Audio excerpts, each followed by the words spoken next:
Hi, my name is Ryan Lane, and welcome to my review channel. So for today's movie, I will be reviewing Meg 2, The Trench, directed by Ben Wheatley and starring Jason Statham, Sophia Kai, and Paige Kennedy and Wu Jing. So, 4 years have passed since the events of the first film, and in that time, Jonas, played once again by Jason Statham, has decided to become an eco warrior and fight polluters who dare to toss barrels of radioactive waste into the ocean. And you know these polluters are tossing radioactive waste into the ocean because the barrels are literally labeled as such. Yeah, I guess the art of subtlety wasn't on the docket for these would-be criminals. Anyway, when Jonas isn't cosplaying as a more badass and bald version of Captain Planet, he's working with Zhu Ming, played by Wu Jing, to, I don't know, do research on the trench, from the previous movie, and also study a captive megalodon, because that what could possibly go wrong there. Anyway, on one of these trips down to the titular trench, the megalodon escapes from captivity. Yeah, although honestly, you gotta wonder the security. It's like they had all this money, yet they couldn't invest in a stronger security system. But anywho, details. Anyway, so the Megalodon escapes, and Jonas and his team of potential shark chum are forced to confront an evil conspiracy literally lying below the surface. So writing wise, this film is a step down from the original. Unlike the previous film, where cliches were seen as an opportunity, if you will, to kind of get creative, to see if you could take an archetype and maybe infuse a bit more personality than a film like it would usually have, and maybe introduce just a wee bit of three-dimensional characterization to it even. Again, an opportunity. With this film, cliches are just the beginning and end of the creative writing process. You've got cliches ranging from the greedy billionaire who wants to plunder the earth, because they're evil and greedy. You've got the daughter who rebels against her father and comes along on dangerous missions, in secret, and a whole bunch more cliches that the film doesn't get too creative with. It's not awful, but again, compared to the first film, it is a step down.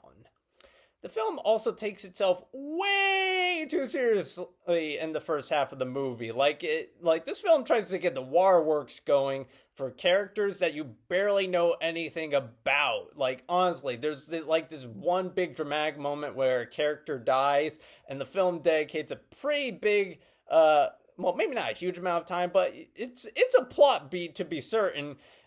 And I was feeling nothing. I was like, who are you? Because this film, I mean, at the very least, with the first film, I could have a basic grasp of a character's, at least, if not name, then at the very least, their basic personality. Like, for example, Toshi from the first movie when he dies in that moment of self-sacrifice. Again, he wasn't like Shakespearean in terms of death, but the film put in the effort to make you notice and, dare I say, at least slightly care about the character. With this film, it doesn't put in nearly as much work to do so. Also, the character development, not that there was much to begin with in the first movie, is practically non-existent. The film seems to set up some sort of rivalry between Jonas and Zhu Ming, some sort of rivalry in terms of their ideology over what is acceptable risk. But the film doesn't do too much with it, at least not too much that's interesting. That's not to say the screenplay isn't entirely without merit. It does give the characters some funny material to work with. Every now and then the characters do get funny one-liners to spit off. And the film does eventually transition to a much more fun second half that's set on land, although the film does kind of run out of narrative gas near the end, as it kind of runs out of things for our characters to do. There are only so many ways you can blow up CGI animals before things start getting a bit repetitive. So performance-wise, once again, the film is a step down from the original. Fun characters like the billionaire Jack Morris, who died in the previous film, and Su-yin, who is given a particularly egregious off-screen death in this movie. Like the only time I can think of a character being so ceremoniously dropped out of a sequel is like Magic Mike XXL.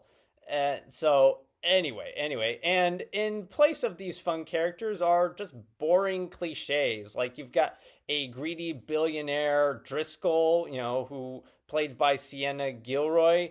Again, stereotypically just wants to plunder the earth, because she's evil. You've got a stereotypical mercenary Montez, played by Sergio Mencheta, who has an axe to grind with Jonas, for some event that occurred off screen 2 years prior.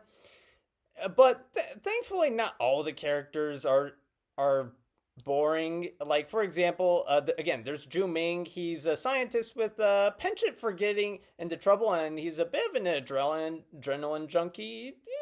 He provides a nice foil for Jonas. Also, Paige Kennedy steals every scene as DJ, a now newly minted badass with a backpack full of survival gear goodies. He gets some of the funniest material in the film, so yeah, it's pretty good there. Also, Jason Statham and Sophia Kai, they have a fun, albeit cliched, dynamic as the father-daughter duo Jonas and Mei Ying, respectively, so there's some fun to be had there. The only thing that really matches up to the original in terms of quality are the action scenes.